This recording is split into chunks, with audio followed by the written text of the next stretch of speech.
Hello guys, welcome back again. This is Tanu and in this video we will discuss about degree of freedom. तो आज की इस video में हम discuss करेंगे कि डिग्री ऑफ फ्रीडम क्या होता है। और देखिए, लास्ट वीडियो में मैंने आपको बताया था कि फेज रूल क्या होता है। तो मैंने आपको जो फेज रूल बताया था वो बताया था F equal C minus P plus 2। ये मैंने आपको बताया था फेज रूल। अगर आपने वो वीडियो देखा है तो आपको पता होगा कि मैंने आपको फेज रूल क्या बताया था। F is equal to C minus P plus T। देखिए, यहाँ पर मैंने आपको बताया था कि यहाँ पर जो एफ हम यूज़ कर रहे हैं, जो एफ यहाँ पे हम यूज़ कर रहे हैं, ये जो एफ है वो है degree of freedom. Degree of freedom. और मैंने आपको ये भी बताया था कि यहाँ पे हम जो सी यूज़ कर रहे हैं वो है नंबर ऑफ कंपोनेंट्स।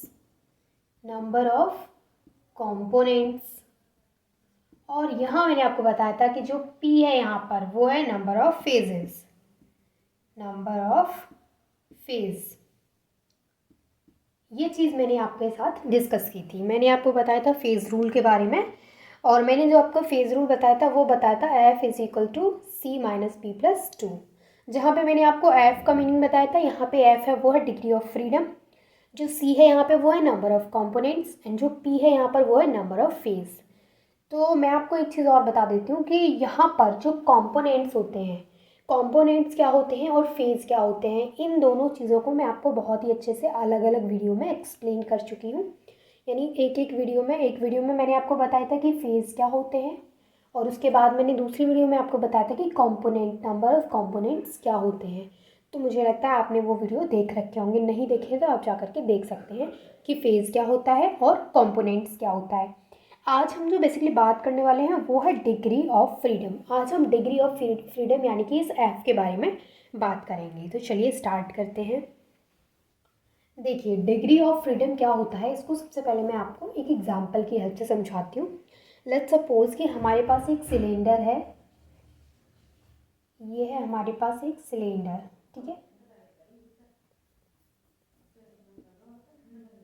देखिए, ये हमारे पास है एक सिलेंडर और इसमें गैस है। इस सिलेंडर में क्या है, गैस भरी हुई है।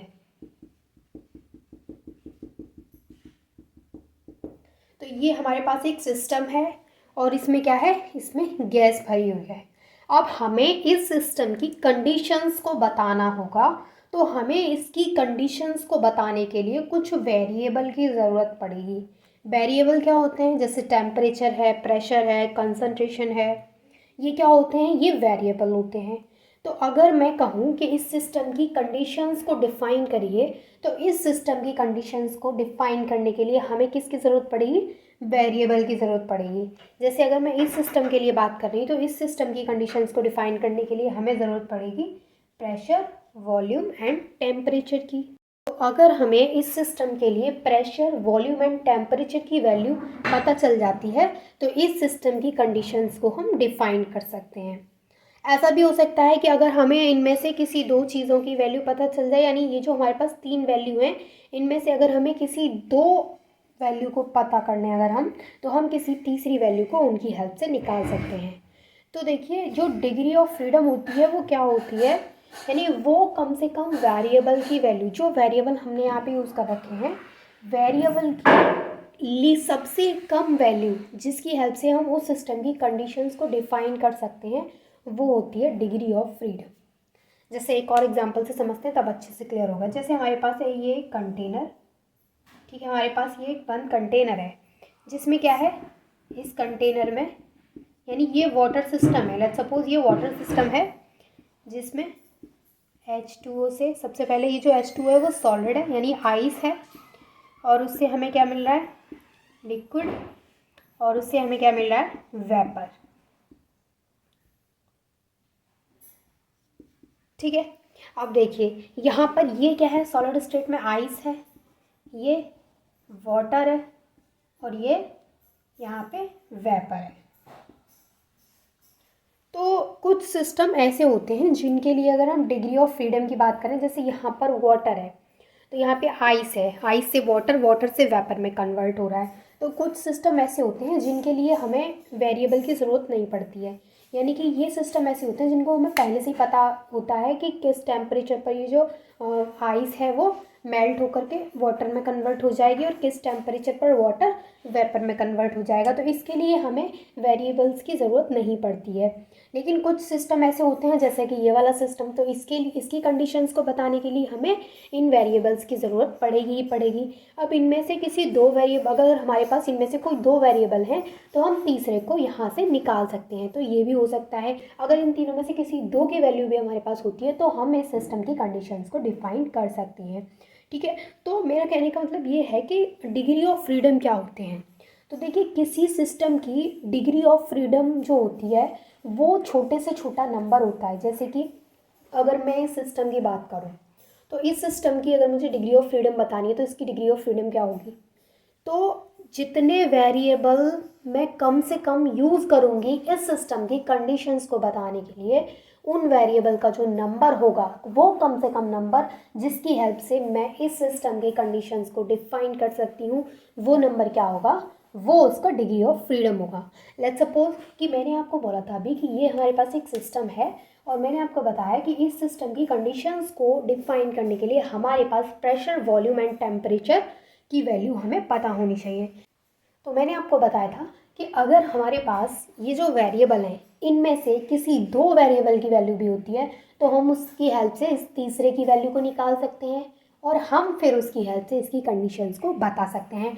तो मतलब हमें इस सिस्टम की कंडीशंस बताने के लिए कम से कम कितने वेरिएबल की ज़रूरत होगी, क्योंकि मैंने अभी आपको बताया कि कम से कम दो वेरिएबल, यहाँ पे कम से कम दो की वैल्यू हमारे पास होनी ही चाहिए, तभी हम इसकी कंडीशंस को बता सकते हैं, क्योंकि उन दो की वैल्यू से हम किसी तीसरे की वैल्यू निकाल लेंगे।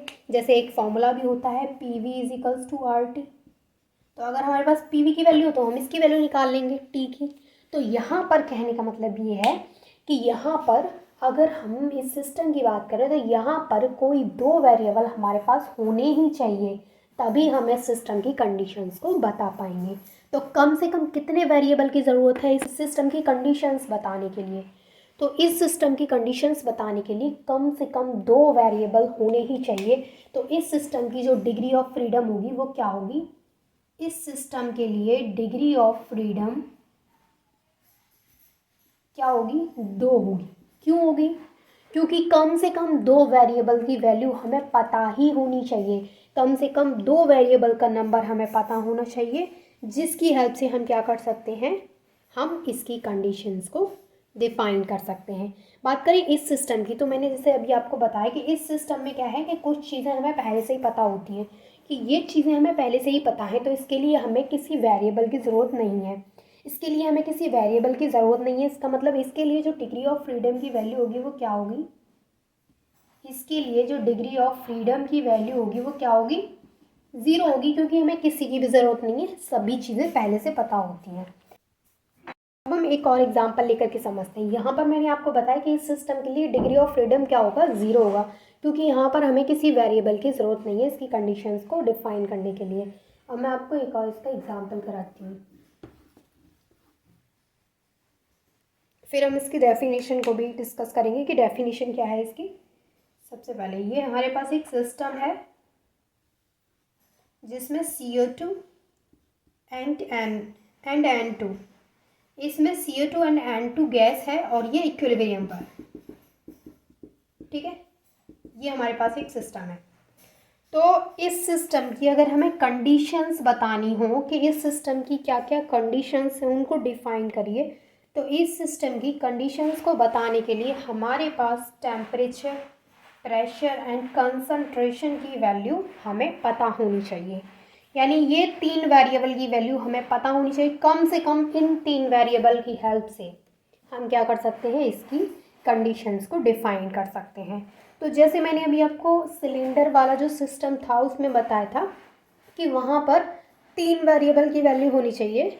देन मैंने आपको बताया था कि कोई दो वेरिएबल भी अगर वहाँ पे होते हैं, हमारे पास कोई दो वेरिएबल की वैल्यू भी अगर नोन होती है तो हम तीसरे वेरिएबल की वैल्यू को वहाँ से फाइंड आउट कर सकते हैं, देन हम उसकी कंडीशंस को बता सकते हैं। अब इस सिस्टम के लिए कम से कम तीन वेरिएबल हमें चाहिए ही चाहिए इसकी कंडीशंस को डिफाइन करने के लिए। तो वो तीन जो वेरिएबल्स हैं वो है टेम्परेचर है, प्रेशर है एंड C से कंसंट्रेशन है। तो जब हमें इन तीन वेरिएबल की वैल्यू नोन हो चाहिए, इन तीन वेरिएबल की वैल्यू मिल जाएगी तो उन 3 वेरिएबल की वैल्यू से हम क्या कर सकते हैं, किसी सिस्टम की जो कंडीशंस हैं, तो जब हमें इन 3 वेरिएबल की वैल्यू पता चल जाएगी तो हम इस सिस्टम की कंडीशंस को डिफाइन कर सकते हैं। Is it clear to all of you?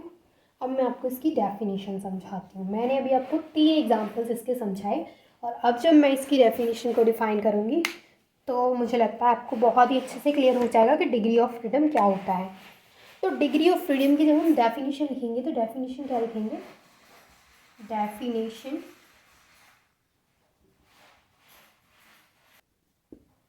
तो ये है इसकी डेफिनेशन आपको क्लियर हो गई होगी कि डिग्री ऑफ फ्रीडम क्या होता है। तो वो कम से कम वेरिएबल फैक्टर का नंबर जिसकी हेल्प से हम किसी सिस्टम की जो कंडीशंस हैं उनको कम्प्लीटली डिफाइन कर सकते हैं, उसको बोला जाता है डिग्री ऑफ फ्रीडम। और मैंने आपको इसमें 3 एग्जांपल्स कराए हैं, आप तीनों एग्जांपल्स को नोट कर लीजिएगा ताकि आपको अच्छे से क्लियर हो जाए।